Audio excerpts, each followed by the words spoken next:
Bonjour et bienvenue sur la chaîne On va se détendre.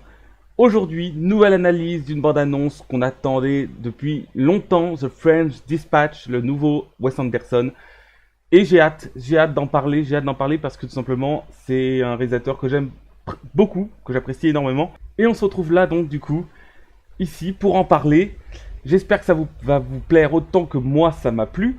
Et voilà, on commence directement au début.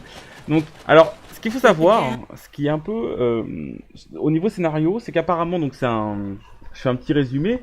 C'est un homme qui décide c'est un mec qui voyage et qui décide d'aller en France, de s'installer en France et de créer une rédaction, un journal en France. Il recrute plusieurs journalistes qu'il considère, c'est un peu une dream team des journalistes apparemment dans la manière dont c'est montré, une dream team de journalistes et qui chacun va aborder un thème, un sujet, qui soit politique ou alors un peu plus, comment dire, un contenu un peu plus, qui offre un contenu un peu plus détendu, ou alors sur un fait divers. Et en fait, de ce que je comprends moi, c'est que le film va nous montrer en fait les articles et va nous montrer en images les articles de chaque journaliste. Donc ça c'est assez intéressant dans la forme, enfin dans l'idée scénaristique. C'est-à-dire que ça nous permet d'aller voir plusieurs choses, c'est ce qui lui aussi permet de faire différents décors, c'est ce qui lui permet aussi d'amener différentes manières de filmer. Ouais, les situations sont un petit peu source, j'ai envie de dire, d'imagination artistique pour la réalisation. Ah ouais, mais ça c'est vraiment incroyable. Voilà, c'est plans fixes, juste une sorte de tableau. C'est des tableaux ce qu'ils nous montrent. Des tableaux d'une petite vie qui pullule comme ça et c'est vraiment une sorte comme si c'était une expérience scientifique en quelque sorte où on observe des gens vivre dans un endroit clos. Et c'est assez intéressant parce que là, regardez, la structure de l'image, évidemment, elle est très droite, elle est très fixe, et il y a toujours ce petit personnage qui bouge, il y a quelque chose qui bouge dans l'image. C'est génial. On retrouve le jaune iconique de Wes Anderson. Donc The French Dispatch, c'est le nom du journal. Regardez ça, ce plan. C'est vraiment la composition de ce plan, et rien que ce plan est génial. L'homme en bas à droite, le petit boulet, la petite boule de travaux qui est en haut à gauche, avec un plan parfait, tout est structuré, c'est carré. C'est-à-dire que là, d'ailleurs le format de l'image va parfaitement avec le style de Wes Anderson. Il y a un format qu'il a choisi et parfait pour son style. Voilà, c'est génial. Cette composition de l'image, ça, ce genre de plan aussi, c'est très à la Wes Anderson, ce genre de plan. C'est-à-dire qu'il y a vraiment quelque chose où les personnages au milieu sont vraiment au plein centre de l'écran. Il y a des choses qui bougent autour d'eux, et eux, il y a un travelling comme ça qui monte, qui les accompagne, mais eux sont fixes finalement sur l'écran, et tout bouge autour d'eux, c'est vraiment du Wes Anderson pur qu'on a déjà vu plein de fois. Tout est composé, c'est des tableaux, pareil, là, il y a une sorte, c'est toujours cette symétrie parfaite. Que dire, à part que c'est vraiment c'est une composition, ce sont des tableaux, c'est du théâtre aussi, c'est du théâtre filmé. Ah là aussi, très Wes Anderson, les poses de chaque personne, la personne qui tourne la tête vers l'écran, qui te fait un regard caméra en quelque sorte. Ce que je disais aussi par rapport la manière dont c'était mis en scène, c'est vraiment intéressant de voir, par exemple, là on voit qu'il est dans un petit enclos finalement. Il est séparé, il y a la lumière qui est un peu plus éclairée, il y a une lumière plus vive à l'intérieur avec, là on voit Owen Wilson en train de réparer son vélo. Et on voit, voilà, c'est un peu plus sombre au cœur de l'image, un peu plus éclairé pour le mettre en lumière peut-être à ce moment-là parce qu'il parle. Et on a l'impression qu'il est dans son petit espace. Et tout est comme ça, chacun est dans son petit espace. Et c'est vraiment quelque chose qui... En plus, il y a la prison dans le film, donc il y a vraiment des espaces clos. Enfin, tout est... Regardez cette composition de l'image. Ces plans fixes. On pourrait se dire que les plans fixes, c'est facile, qu'est-ce qu'il y a d'extraordinaire. Mais en fait, il y a tellement une recherche dans l'image, dans la décoration, dans les mouvements des personnages qui doivent être parfaits. Il y a une telle... comment dire, c'est tellement millimétré, c'est le terme, millimétré, que ça en devient ça en devient beau en fait. En fait, tout le monde peut être touché par cet esthétisme. Et surtout, Wes Anderson, ce qui est bien avec lui, c'est qu'on le reconnaît à chaque fois. On le reconnaît à chaque fois. Ce qu'il montre à l'écran, on sait que c'est lui. D'un coup d'œil, on sait que c'est lui. C'est toujours avec aussi, vous allez voir la musique qu'il aime bien des années 70. Alors voilà, ça c'est ce qu'il nous montrait, je vais remettre. C'était intéressant. Voilà, récit 1, le chef-d'œuvre de béton de Berensen. Alors voilà, c'est-à-dire qu'en fait, on comprend que ce sont des récits de journalistes, c'est ce que je vous disais tout à l'heure. Moi, ce que je comprends, ce sont des récits de journalistes qui sont mis en image, du coup. Et en même temps, il y a la voix off qui nous raconte, parce que là aussi, il est adepte de voix off, Wes Anderson, et qui nous raconte l'histoire. Et en même temps, elle est mise en image, et moi, ça permet plein de choses. Franchement, c'est génial. Moi, je suis très enthousiaste. C'est juste l'utilisation de ce noir et blanc que je trouve mystérieux. Parce que j'ai l'impression que c'est pas différents timelines forcément. Parce que là, par exemple, là, on voit l'artiste, on l'a vu en noir et blanc juste avant, joué par Benicio del Toro, qui est quand même génial aussi, génial acteur. D'ailleurs, le casting, on va en parler, mais vous pouvez le voir sur l'affiche que j'ai mise. Regardez ce casting de fou de Dieu. Bon, bref. Non, mais là, regardez. Donc, ce noir et blanc, on ne sait pas. J'ai l'impression quand même que c'est dans les mêmes timelines, donc ça doit être un usage spécifique du noir et blanc. Je ne sais pas pour quelle raison, mais il y a une raison, c'est sûr et certain. Wes Anderson ne fait pas rien sans raison. Léa Seydoux, hein, elle semble être la muse de Benicio del Toro, de l'artiste dans le film, de ce que je comprends. Et avec un univers carcéral, j'ai l'impression je pense pas qu'il soit réellement emprisonné. Je pense que c'est un artiste, voilà, qui s'emprisonne lui-même pour créer son art. Enfin, il y a quelque chose comme ça, qui doit peut-être parler de l'artiste, l'artiste emprisonné. Pourquoi l'artiste enfermé dans son propre art. Voilà. Simone Naked Cell Block J Hobby Room. I want to buy it. Cette succession de plans comme ça, fixe. C'est ce dialogue comme ça. En fait, on croit que c'est simple, mais c'est génialissime. Tout est bien fait. In short, the picture was...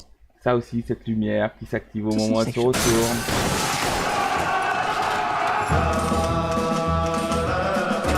Donc là, on a vu le deuxième récit, et là, on enchaîne. Je trouve que la bande-annonce est très structurée. Elle nous enchaîne, elle nous permet de comprendre que, voilà, le récit, on nous montre l'artiste. Le deuxième récit, on nous montre le côté politique. J'ai l'impression que ça va être ça. Avec, en suivant Timothée Chalamet. Voilà, c'est ça. Là, on voit ce plan aussi très... C'est cette image, c'est cette composition de l'image. C'est-à-dire que vraiment, déjà, on a un plan en contre-plongée, qu'on voit comme ça. Et en même temps, regardez, il y a les personnages qui sont à hauteur presque de tête, qu'on voit au bas de l'image, pour laisser toute la place au décor, nous laisser montrer toute la place au décor, ce qui montre une... par exemple, là, dans cette image, moi, ce que je pense, c'est que ça peut montrer un sentiment d'être acculé, voilà, on voit qu'il y a plein de gens, je crois que c'est des policiers, on donne l'impression qu'ils sont un peu sous pression, qu'ils sont dominés, d'une certaine manière, dominés rien que par le nombre.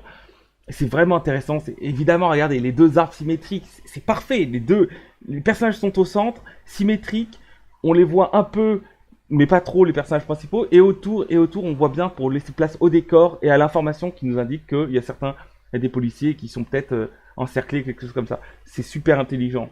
Rien que ce plan est super intelligent. Ce que j'ai remarqué aussi chez Wes Anderson, c'est que c'est des plans fixes et parfois c'est des actions violentes. Pas des actions violentes, mais ce sont des gestes très précis et très millimétrés et très vifs. C'est ce qu'on a vu là, par exemple, où la meuf arrache... on va le revoir.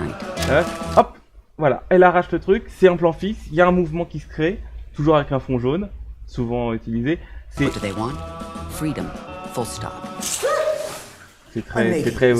Wes Anderson, quoi.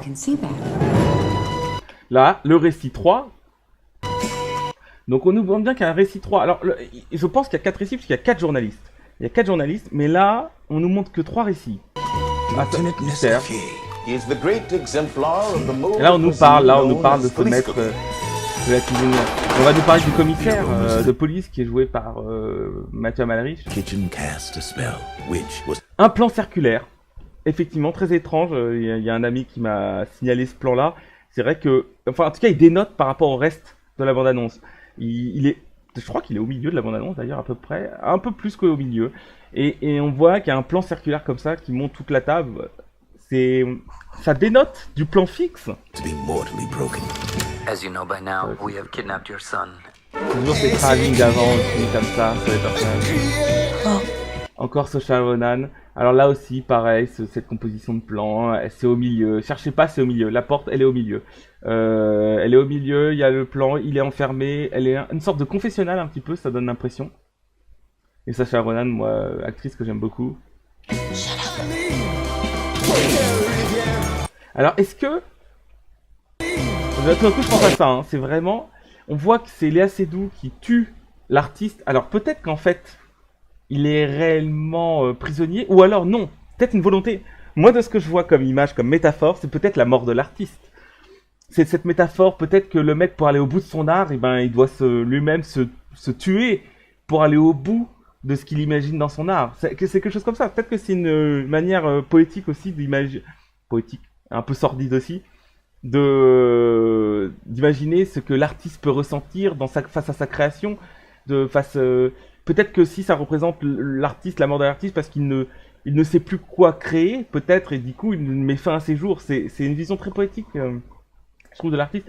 En tout cas, c'est très intéressant. Et en plus, c'est sa muse, ou en tout cas c'est la personne qui l'utilise dans ses œuvres, qui le tue, comme si c'était son œuvre qu'il tuait d'une certaine manière. C'est intéressant. Super intéressant. Et là, on voit marqué condamné. Condamné psychopathe. Donc, il est peut-être vraiment psychopathe. J'en sais rien. Mais c'est intéressant de voir ça. De se dire. D'ailleurs, c'est un mouvement là aussi. Je remarque. C'est pas du plan fixe. On le suit. Mais ça représente un peu comme l'image qu'on avait avant, les deux sur les scooters, avec au milieu. On le suit et beaucoup de mouvements autour. C'est une composition d'image aussi qu'on retrouve beaucoup chez Wes Anderson. Ouais, voilà.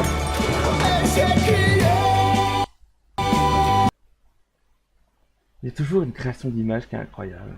Je trouve ça dingue, moi. Ça, j'adore ça. C'est aussi ce contre...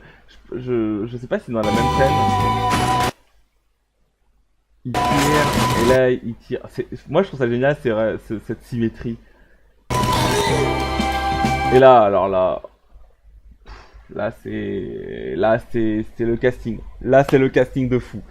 Donc Frances McDormand, on a vu aussi juste avant Benicio del Toro. Allez, on les fait tous. Jeffrey Wright, Adrien Brody évidemment, Tilda Swinton, Timothée Chalamet, le petit nouveau, et qui a l'air bien d'être intégré dans le truc.